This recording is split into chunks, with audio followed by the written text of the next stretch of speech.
ರಾಕಸ ಒಂದು ಹಾರರ್ ಎಲಿಮೆಂಟನ್ನು ಇಟ್ಕೊಂಡು ಜನರಿಗೆ ಪೂಲ್ ಮಾಡ್ತಾ ಇರುವಂಥ ಒಂದು ಮೂವಿ ಅಂದ್ರೆ ಇದೇ ಮೂವಿ ಅಂತ ಹೇಳ್ಬೋದು. ಯಾವ ಕಾರಣಕ್ಕೆ ಇದನ್ನು ಹೇಳ್ತಾನ ಅಂದ್ರೆ ಈ ಒಂದು ಮೂವಿ ಒಳಗೆ ಒಂದು 5% ಹಾರರ್ ಎಲಿಮೆಂಟ್ಗಳು, ಆನಂದ್ರೆ 5% ಬ್ಲ್ಯಾಕ್ ಮ್ಯಾಜಿಕ್, ಆನಂತರ 25% ಮೈಥಾಲಜಿ ಥಿಂಗ್ಸ್ಗಳು, ಆನಂತರ ಉಳಿದಿದ್ದೆಲ್ಲ ಕಾಮಿಡಿಯನ್ನು ನೋಡ್ತೇವೆ. ಅಂದ್ರೆ ಟೋಟಲ್ ಆಗಿ ಇದು ಏನು ಮೂವಿ ಐತಲ್ಲ ಇದು ಕಾಮಿಡಿ ರಿಲೇಟೆಡೇ ಇರ್ತೈತಿ. ಅದನ್ನು ಬಿಟ್ಟ ನಿಮ್ಗೆ ಏನು ತಿರ್ಲು ಕೊಡ್ತೈತಪ್ಪ ಈ ಒಂದು ಮೂವಿ ಒಳಗೆ ಅಂದ್ರೆ, ನೀವು ಯಾರನ್ನ ಭಾಳಷ್ಟು ಚಲೋ ಅಂದ್ಕೊಂಡಾರಲ್ಲ ಈ ಒಂದು ಮೂವಿ ಒಳಗೆ ಅವ್ರು ಹಂಗಿಲ್ಲ. ಬಟ್ ಯಾರ ಈ ಒಂದು ಮುಖವನ್ನ ನೋಡಿ ಮೊಳ ಹಾಕ್ಬಾರ್ದು ಅಂತಾರಲ್ಲ, ಡೆಫಿನೆಟಾಗಿ ಅದನ್ನು ಈ ಒಂದು ಮೂವಿ ಒಳಗೆ ತೋರಿಸ್ತಾರ. ಅಂದ್ರೆ ಮೂವಿಯ ಹೀರೋಯಿನ ಒಬ್ಬಳ ಬ್ಲ್ಯಾಕ್ ಮ್ಯಾಜಿಕ್ ಮಾಡೋದಾಳು. ಇದರದ ಒಂದು ಮೂವಿ ಎಲ್ಲಿಂದ ಸ್ಟಾರ್ಟ್ ಆಗೈತಪ್ಪ ಅಂದ್ರೆ, ಇದು ಒಂದು ಸ್ಟೋರಿ ಒಂದು ಅಮೇರಿಕಾ ಇರುವಂಥ ಒಬ್ಬ ಹುಡುಗ ಈತನ ಎಕ್ಸ್ ಲವರಿಂದ ಮದುವೆ ಆಗೈತಿ. ಆ ಕಾರಣಕ್ಕನ ಈತ ಇಲ್ಲಿ ವಾಪಸ್ ಬರ್ತಾನೋ.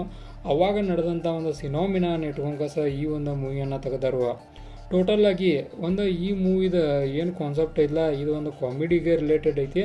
ಹಾರರ್ ಎಲಿಮೆಂಟನ್ನು ಕ್ರಿಯೇಟ್ ಮಾಡೋಕ್ಕೆ ಒಂದು ಭಾಳಷ್ಟು ಪ್ರಯತ್ನ ಪಟ್ಟರು. ಅದನ್ನು ಒಂದು ಚಲೋತಾಗಿ ಒಂದು ಏನಂತ ಹೇಳ್ಬೋದು, ಅದಕ್ಕೆ ಚಲೋ ತಮಗೆ ನಮ್ಗೆ ಒಂದು ತೋರಿಸ್ಕೊಟ್ಟಿಲ್ಲ. ಅಂದ್ರೆ ಈ ಒಂದು ಏನು ಒಂದು ಸಿಚುವೇಶನ್ ನಡೆಯಿಲ್ಲ ಅದ್ರೊಳಗೆ ಒಬ್ಬ ಏನದಲ್ಲ ಮೇನ್ ಹೀರೋ, ಆತನಿಗೇನೋ ಒಂದು ಹೆದರಿಕೆ ಬಂದ್ರೆ ನಮಗೂ ಹೆದರಿಕೆ ಬರ್ತೈತಿ. ಅಂದ್ರೆ ಆ ಥರ ಫೀಲ್ ಆಕೈತಿ. ಬಟ್ ಅಲ್ಲಿ ಏನೇನು ಆ್ಯಕ್ಟಿಂಗ್ ಮಾಡತ್ತಾರಲ್ಲ ಅವ್ರಿಗೆ ಹೆದರಿಕೆ ಬರಲಿಲ್ಲ ಅಂದ್ರೆ ನಾವು ಯಾಕೆ ಹೆದರಬೇಕು ಅನ್ನೋ ಕಾನ್ಸೆಪ್ಟ್ ಡೆಫಿನೆಟಾಗಿ ನಮಗೆ ಮಾತ್ರ ಬಂತು ಈ ಒಂದು ಮೂವಿ ನೋಡೋಕೆ ಮುಂದೆ. ಇನ್ನು ಈ ಒಂದು ಮೂವಿನ ಆಲ್ರೆಡಿ ಹೇಳಿದಂಗೆ ಒಂದಷ್ಟು ಬ್ಲ್ಯಾಕ್ ಮ್ಯಾಜಿಕ್ ಥರ ಇರ್ತೈತಿ.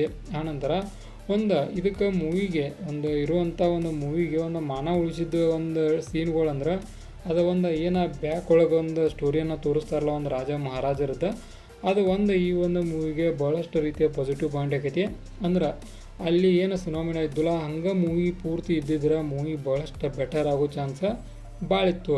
ಬಟ್ ಮೂವಿ ಒಳಗೆ ಆಲ್ರೆಡಿ ಹೇಳಿದಂಗೆ ಎಲ್ಲರ ಒಂದು ಭಯ ಒಂದು ಕಾಣಿಸ್ಲಿಲ್ಲ. ಅವ್ರು ಆ್ಯಕ್ಟರಿಂಗ್ ಏನು ಮಾಡತ್ತಾರಲ್ಲ ಅವ್ರಿಗೇನ ಭಯನೇ ಇಲ್ಲ. ಅವ್ರಿಗೆ ಭಯ ಪಟ್ಟರೆ ನಾವು ಪಡಬೇಕಾಗೈತಿ. ಆ ಒಂದು ಎಲ್ಲೋ ಒಂದು ಸಿನೋಮಿನ ಅಂತಲ್ಲ ಅದನ್ನು ಮಿಸ್ ಆಗಿತ್ತು. ಆನಂತರ ಬ್ಯಾಕ್ಗ್ರೌಂಡ್ ಮ್ಯೂಸಿಕ್ಕಿಗೆ ಬಂದ್ರೆ ಎಲ್ಲ ಡೀಸೆಂಟಾಗಿತ್ತು. ಆನಂತರ VFX ಮ್ಯಾಗ ಇನ್ನಷ್ಟು ವರ್ಕ್ ಮಾಡಬೇಕಿತ್ತು ಅನ್ನಿಸ್ತು. ಆನಂತರ ಒಂದು ಲಿಟ್ರಲಿ ಒಂದು ದೆವ್ವವನ್ನು ಕ್ರಿಯೇಟ್ ಮಾಡೋದು ಮುಂದೆ ಅದು ಒಂದು ಕಾರ್ಟೂನ್ ದೆವ್ವ. ನಾವು ಪ್ರೀವಿಯಸ್ ಆಗಿ ಕಾರ್ಟೂನ್ ನೋಡ್ತಿದ್ದಿಲ್ಲ. ಉದಾಹರಣೆಗೆ ಜಾಕಿ ಜಾನ್ ಒಳಗೆ ಇದನ್ನು ಮಾಡೋದಾಗಲಿ, ಆನಂತರ ಬೇರೆ ಬೇರೆ ಒಂದು ಕಾರ್ಟೂನ್ಗಳನ್ನ ನೋಡ್ತಿದ್ದಿಲ್ಲ. ಆ ರೀತಿ ಒಂದು ಕಾರ್ಟೂನ್ ಒಂದು ಹಾರರನ್ನು ನೋಡ್ತೀವಿ ಈ ಒಂದು ಮೂವಿ ನಾವು ಡೆಫಿನೆಟಾಗಿ ಆ ಒಂದು ಫೀಲ್ ನನಗೆ ಬಂತು.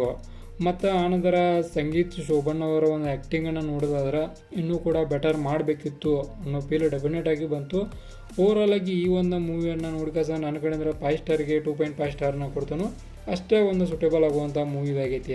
ಅಂದರೆ ಕಂಪ್ಲೀಟಾಗಿ ಎಲ್ಲ ಕಡೆ ಒಂದು ಎಂಗೇಜಿಂಗ್ ಇರೋಕ್ಕಿಲ್ಲ, ಒಂದು ಮಿಸ್ಟೀರಿಯಸ್ ಎಲಿಮೆಂಟ್ಗಳು ಭಾಳಷ್ಟು ಇರೋಕ್ಕಿಲ್ಲ. ಆನಂತರ ನಾನು ಆಲ್ರೆಡಿ ಹೇಳಿದಂಗೆ ಇವ್ರಿಗೇನೋ ಭಯ ಆಗತ್ತಿಲ್ಲ, ಇನ್ನು ನಮಗೆ ಹೆಂಗೆ ಭಯ ಆಗಬೇಕು, ಈ ರೀತಿಯಾದ ಫ್ಯಾಕ್ಟ್ಗಳು ಮೂವಿ ಒಳಗೆ ಭಾಳಷ್ಟಿದ್ದು.